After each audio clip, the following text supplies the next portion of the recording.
Welcome to the Her Story Circle podcast, the podcast that brings you the extraordinary tales of everyday women who are changing the world.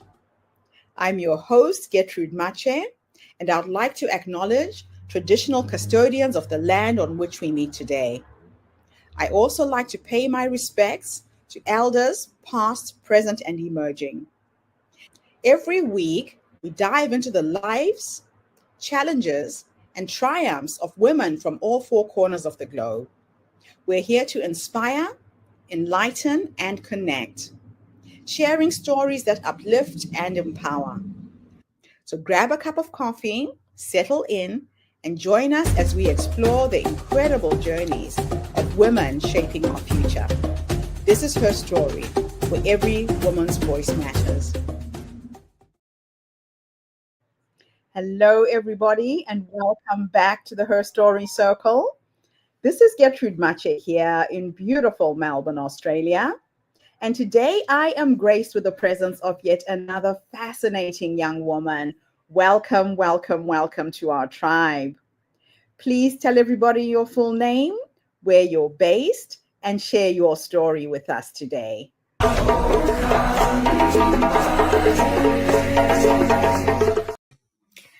I am Charise Beckett, and I am based in United States in the state of Virginia.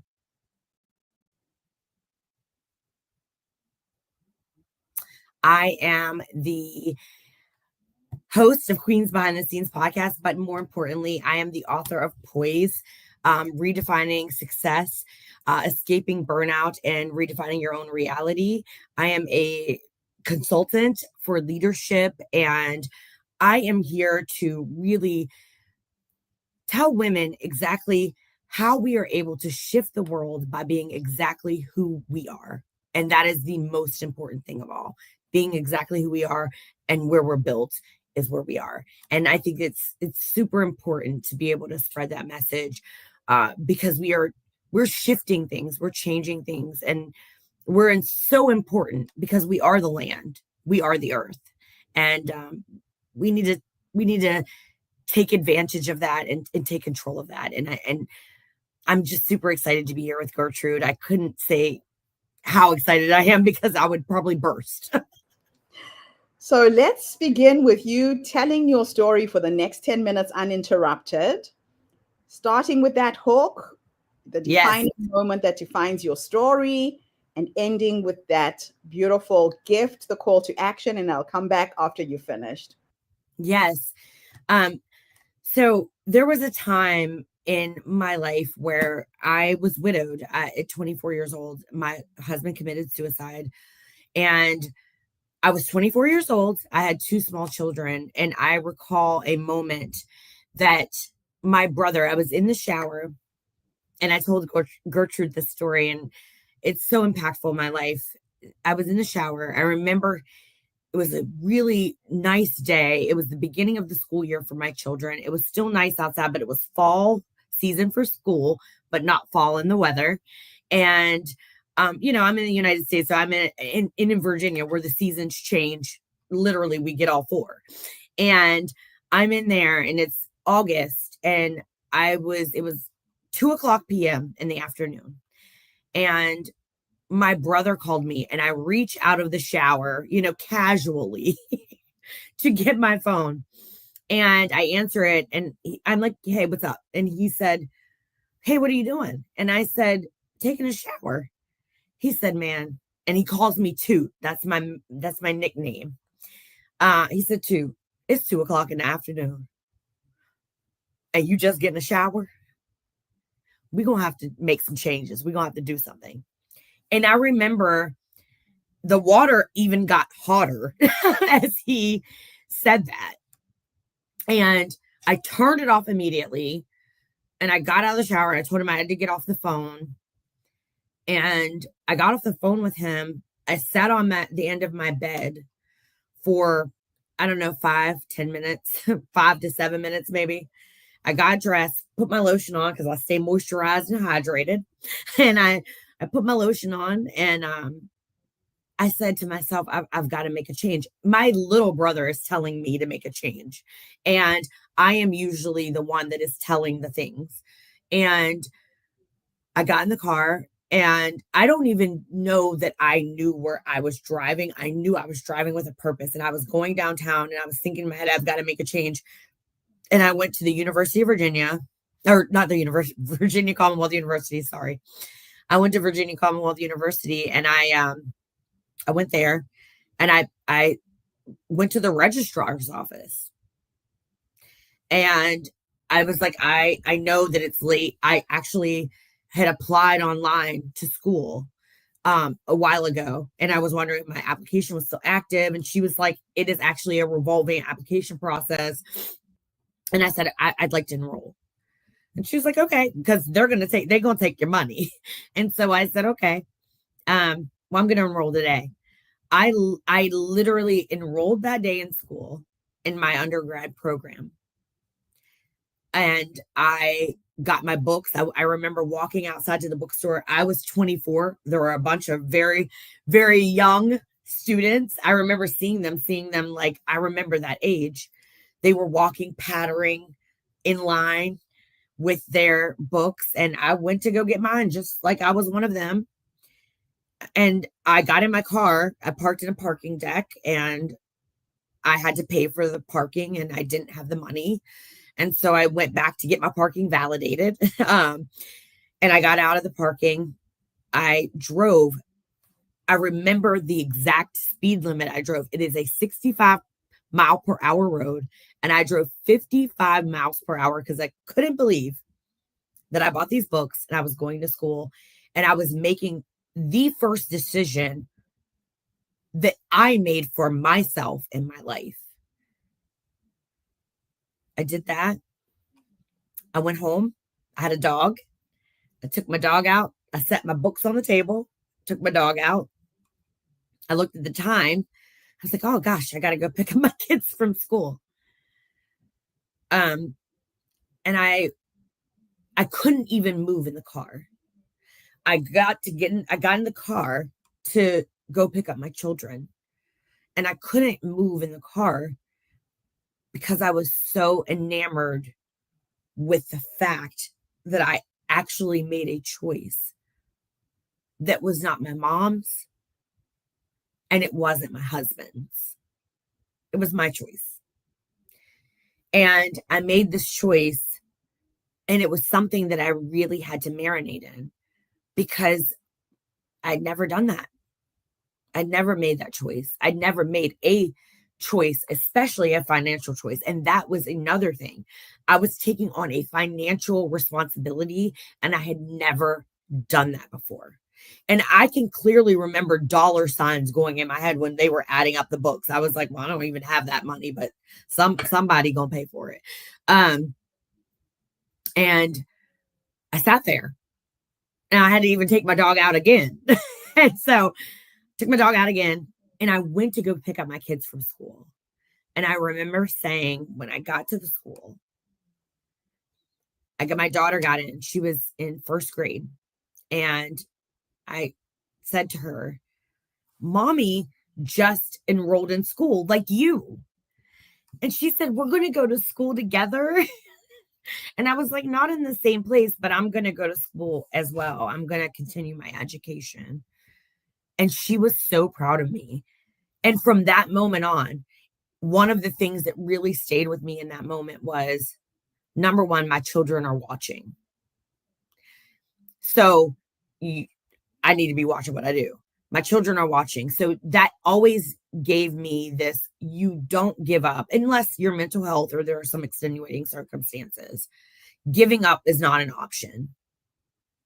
Giving up is not an option for me because my children are watching. And after that, going home and having my children go to bed that night, I had the best, biggest glass of wine. And I celebrated myself because that was the first step of a journey that would take me here today, that would propel a career that I could have never dreamed of. From a generalist to an HR executive for a sports conglomerate to an author and a best-selling author, might I add. I was on the top 3, to a consultant helping women fulfill their dreams. And I couldn't be more proud of that story and what helped me get there. And I appreciate Gertrude for allowing me to tell that story.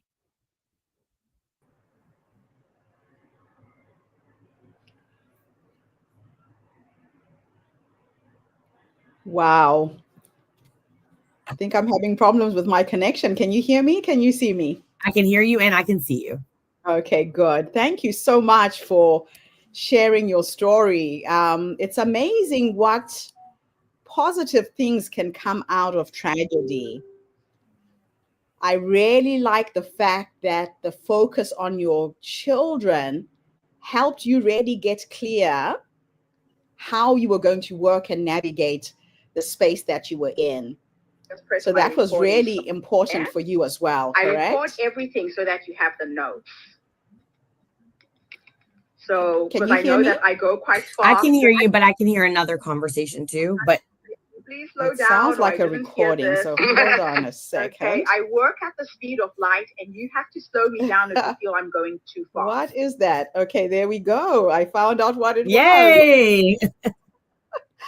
It was a recording session with a past client. I wonder how that came through. So your children became a central focus point to everything that you were doing, correct? They did. Absolutely. So what was the earliest moment in your life when you realized that leadership didn't look like you, and how did that shape you? Yeah, I mean, when I think back to where that question right there is so, it resonates so well with me. So I remember, I can't say it was when I was a kid. I have to say it was when I started to work that I realized that leadership, I remember leadership at home, and I am the oldest, and for 13 years, the only girl. And so leadership always looked different than, I was a leader then, and leadership in the world looked very different than me. But when I really realized it is when I went to work and I saw people doing things they thought were leadership, but they weren't getting the results I got at my house with my siblings. People weren't doing what they wanted them to do. And I was like, well, they're just, I don't think they're doing it right. Right. Yeah, so you learned at a very early age. Now, you've said that success is broken. What was the moment that you first discovered this truth? I've known that for some time. I will tell you that. I've known success is broken for some time. I think I realized it the first time I realized it was early career, when I saw women acquiescing to the standards of men they thought were going to get them the same results. Right. And they never did. Yeah, that is so crazy. Now, I want you to take us back to that day, that 2 p.m. bath, the phone call, the shift. What changed inside you that day? Yeah, I had a physical reaction to that because this is someone that has looked up to me my entire life, telling me I needed to get my stuff together. Yeah. And that'll change baby you. Brother. Yeah, that'll change you. It's just amazing. Absolutely amazing. Now, the other thing that really stands out about your story is, of course, the death of your husband, being widowed at 24. How did grief transform your relationship with success, identity, and purpose? Yes. Grief is a very interesting thing, and there are so many different phases of it. And what I will say is it made me less confident, but then way more confident at the end. So like, it really, I mean, hurt me to my core But what I will tell you is that that death of my husband, and there was an incident that really prompted that. My children and I went to go to the doctor one day, and his insurance ran out, and I didn't know that because he died. He had a job, and I was at home, and his insurance ran out, and they wouldn't see my kids. And that is the moment that transformed me. Because one thing I will tell you is I will go to the end of the earth for my kids, and for them not to be able to get medical care was a world shift for me. It shook my entire earth. So how has being a Black woman shaped your experience and philosophy around leadership? Wow. Well, we are queens. So, I mean, I don't know that I appreciated the power that we as Black women have throughout my whole life. I knew that power was there, but I don't think I appreciated it. And I didn't appreciate it. And what has shifted, like how it has transformed me and has shifted and all of those things is because no one can command a room like a Black woman. No one can walk into a room, say nothing, smile, and be inviting like a Black woman. No one can do that. We can do that. No one can do that. And for me, that is, you win the chess game. Yeah, that is amazing. Now, you created the Poise framework. What elements did you struggle with the most in your own journey? And tell us a little bit about the framework. Yes. So Poise stands for precision, optimization, influence, strategy, and endurance. And I started to develop this framework when I was in my master's program. I have a master's degree in organization development, and it started there. But you're living in life while you're doing this. So you're adding, so everything in your daily life is data. You collect data every single day. Everything you encounter is data. And that is how I started to compute the book. Everything was data. It was data for the book. It was data for my life. And what was in my life was going into that book. And that is how I went about that journey. So precision is hitting that target, right? So we go through leadership, and a lot of times people tell you, so you're in a meeting and someone tells you a goal and they're like, I want you to hit this goal. They don't tell you how, they don't tell you what. We need precision. You have to name the target. People need to know the target to be able to hit the target. Optimizing our resources. We need to optimize our teams. That means we can't micromanage people. Number one, the new generation of leaders coming up, they ain't going for it anyway. I say it all the time. They would rather sell feet on the internet than have a micromanager. They are not doing that. And so it is always about optimizing your resources, optimizing your team, giving them the technology to do what they're able to do. Right?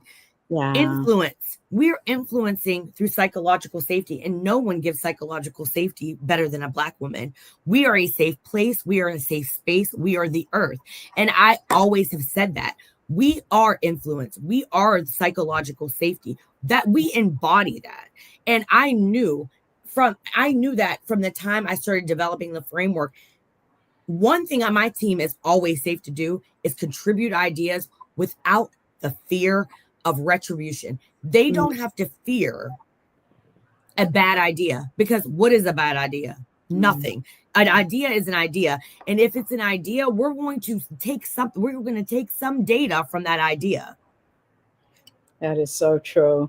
Right? So how can women begin rewriting their definition of success today in simple and practical ways? Yeah. One of the things I always say is own who you are. Own it, know it. That is the first thing that I tell women leaders. Own and know who you are. It starts with self-awareness. Yeah. You have to know you, because you would need to know where you fall short and how to because you're going to need to optimize those resources, right? So you're going to have to know which ones you need, and you're not going to know which ones you need if you don't know who you are. Yeah. Yeah. You have got to be a self-aware woman. So that is my number one piece of advice, is always having self-awareness. Yes. The other is that psychological safety. We've got to create safe spaces for people to ideate. We are not ideators because we are not great ideators in a cage. No. We are ideators in our great form when we are free. Yeah. Yeah. So, talking about safe spaces, what role does community play in helping women rebuild and redefine their lives? Community and connection are the pinnacle of when we've got to have community and connection. And I say that all the time. When you look at Maslow's hierarchy of needs, belonging is one of the pieces of the triangle of the hierarchy of needs. Community and connection are critical. Yeah. in us moving forward, period. We cannot gatekeep resources. We cannot gatekeep connections. We have got to have community and connection to move forward. I love that. And our ability to collaborate too as women is a superpower, right? Yes, and we're great at it because we are always trying to bring people in the fold, right? Yes. Collaboration is so key. Because that is a part of that ideating, right? We are ideating together to create something bigger than us. And that is the other thing.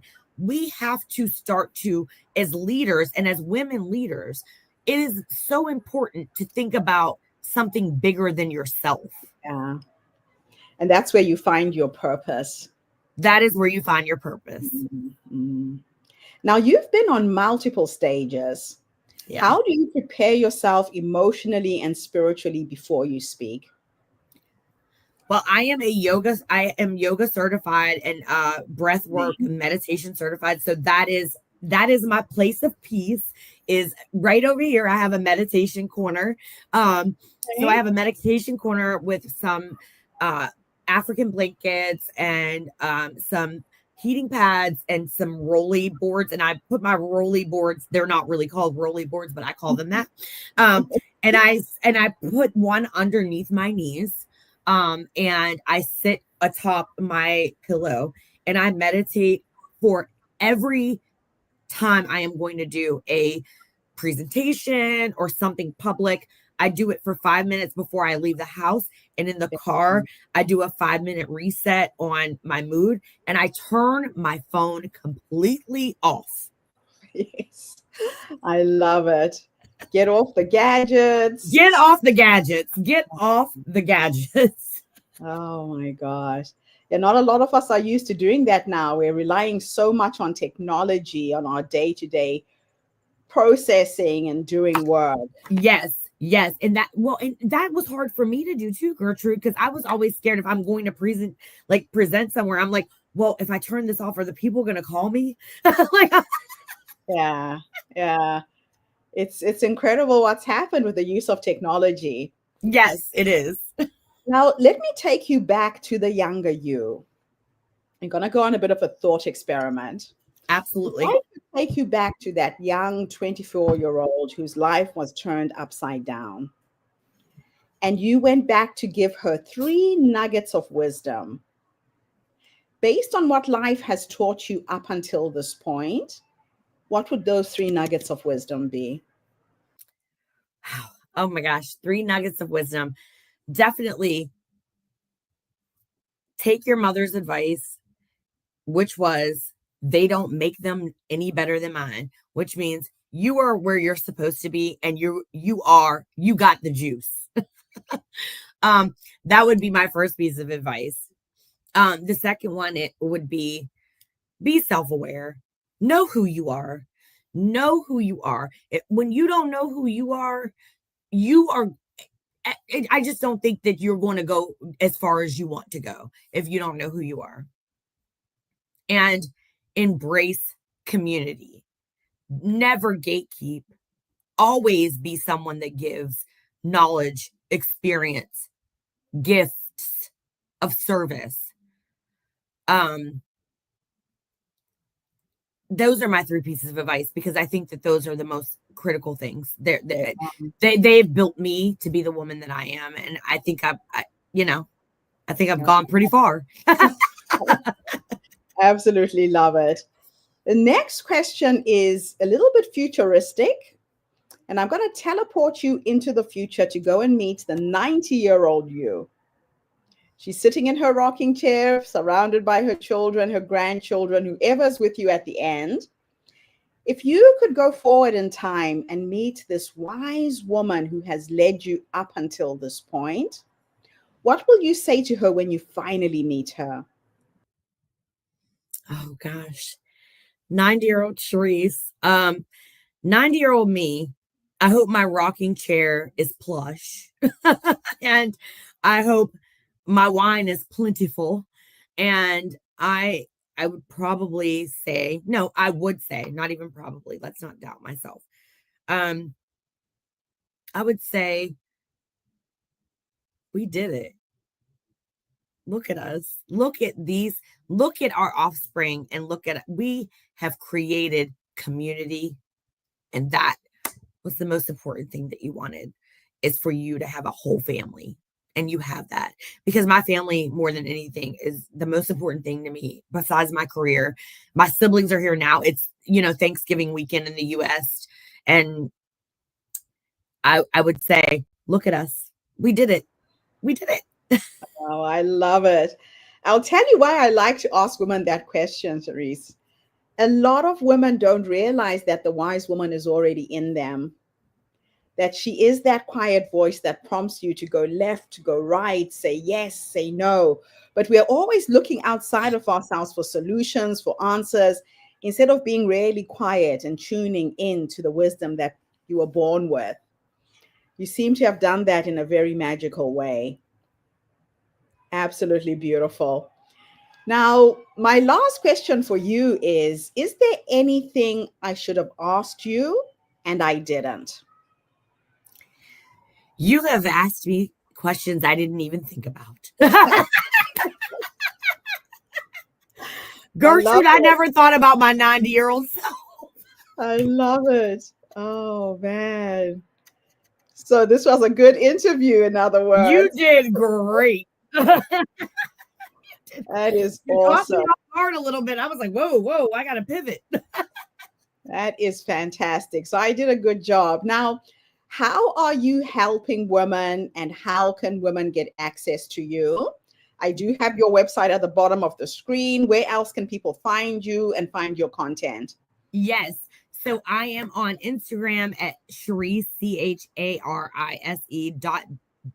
Beckett, on Instagram and on TikTok, which I never thought I would be saying in my whole entire life. So there's that. You can visit my website. On LinkedIn, I'm Charise Beckett. So obviously, you can catch me on LinkedIn. So TikTok, LinkedIn, Instagram, and my website. And you can also sign up through my website. You can sign up for the newsletter and our emails and all the new things that we have dropping. We are actually doing a master class in the first week of December. It is going to be a live LinkedIn master class. You can sign up for it. We're going to start running promo for it this weekend. So that's going to be very cool. So those are all the ways to get in contact with me. And I think that's quite a few ways. That is fantastic. And it's a nice thing to do a masterclass in December. So you launch in the new year, 2026, with new knowledge, new content, and new way of moving forward. So thank you for putting that together and sharing that with our community as well. Thank you so much. Absolutely. And thank you to everybody who tuned in today. The Her Story Circle is not just a podcast. We're a social impact movement that brings you the stories and voices of women from all over the world. We share our stories to uplift you, to inspire you, to energize you, but most importantly, to take you from where you are now to where you're trying to go. So if you are a woman who is going through a challenge right now, you might be a young widow, You can't see the wood from the trees. Don't try and do it alone. Tap into the wisdom of somebody who's gone there before you, who can support you. Or if you are a woman striving for that leadership position and you just don't know how to ask for it, you don't know what your next step is, Poise is here to help take you there. Or if you know a woman who needs the support, please share this podcast, spread it on your social media, tag your friends, tag your colleagues, and help this podcast reach more women.